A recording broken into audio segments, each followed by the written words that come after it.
আমি আবু বকর আসিফ নজরুলের এই উপন্যাসের প্রকাশনা উৎসব অনুষ্ঠিত হচ্ছে আজকে নর্থ এন্ডে। বইটি আজকেই প্রকাশিত হয়েছে।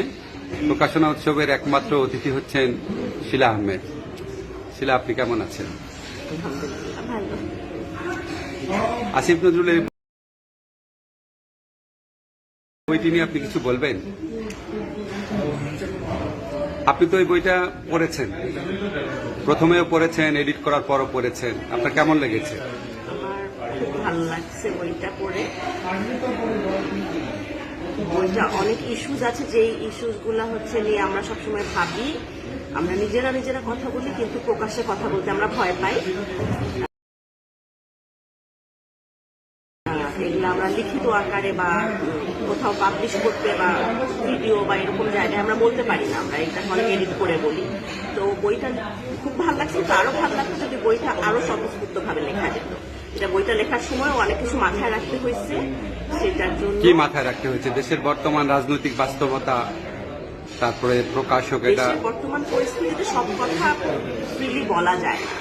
আমি যে কথাগুলা, যে ইস্যুগুলা নিয়ে কথা বলতে চাই, সব বলা যায় না। কিছু একটা বলতে গেলে মানুষ অনেকভাবে ট্যাগ করে, অনেক ধরনের, মানে আমি একটা আমার মতামত দিতে গেলে বলবে যে না, সে মুক্তিযুদ্ধের বিরোধী বা এমন ধরনের কথা দিয়ে মানুষকে ট্যাগ করে দিবে, যে জিনিসগুলা মানে কমফোর্টেবল না। কাজে অনেক চিন্তা ভাবনা করে এই কথাগুলো নিজেরা যখন আমরা দুজন বাসায় কথা বলি বা বন্ধু হলে কথা বলি, তখন হয়তো আমরা বলতে পারি। কিছু কিছু জিনিস আছে যেগুলো আসলে পাবলিকলি বলা যায় না। তো বইটা লেখার সময় এটা মাথায় রাখি যে এই জিনিসটা খারাপ লাগে। তো যদি করা যেত আরো, আমার মনে হয় আরো অনেক ভালোভাবে দেখা যেত ওই ফ্রিডমটা থাকলে।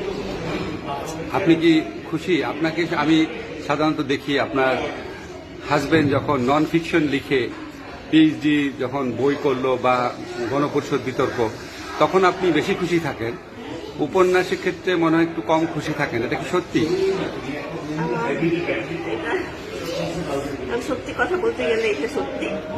এটা আগে ছিল না, কিন্তু ইদানিং আমার কাছে উপন্যাসের যে অন্যান্য রিসার্চ ওয়ার্ক করলে আরো বেশি ভালো লাগে আমার কাছে।